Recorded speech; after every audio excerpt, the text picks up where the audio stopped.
this morning, and especially Brad, American Red Cross. So I know what you all are doing, and as I mentioned privately, I met with one of your folks down there this weekend, and they're doing a fantastic job, and it's welcome, and we're all thankful for that. To put this into perspective, and I know that the idea of the panel, as it should, is to look forward and actually learn lessons from what has happened that can be applicable not just to Puerto Rico, but to the rest of the country as well.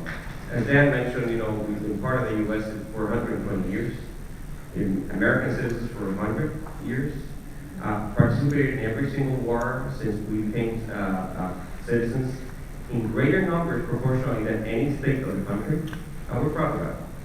And oftentimes when there have been catastrophes in other parts of the country, people in the island have responded in a way, and it's overwhelming, the response that we're seeing from non-for-profit organizations, from corporate donors, and so on and so forth. But of course, a lot needs to more, is welcome.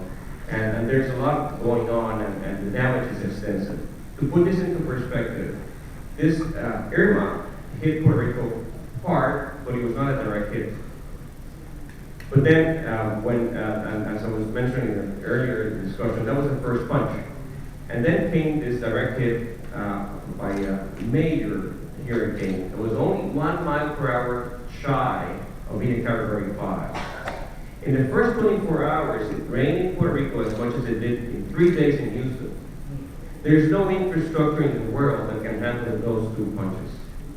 And in the process, we're still 2 weeks out, and the latest numbers that I have is 92% of the island doesn't have power, 55% have no water. Communications are better today than they were at the beginning. This was a major, I would say, technical problem because people could not communicate with each other, including first responders. I believe it's up to somewhere in the 30s in terms of communication, although it's sketchy depending on where you are at. When you fly into Puerto Rico before the hurricanes, it was a lush, green island, beautiful island, really, and weather is perfect all year round.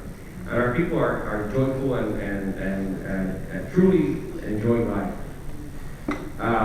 This weekend when I went down, it was all brown. It's the wind and the sea salt does this to the foliage.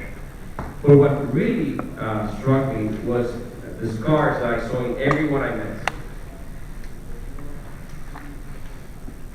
They're deep. And people have been hurt like no time before. And that's what scares me. Because we don't give up. And we are willing to work hard, and there are many people here that know our island very well. And I'm deeply concerned as to what's going to be happening next.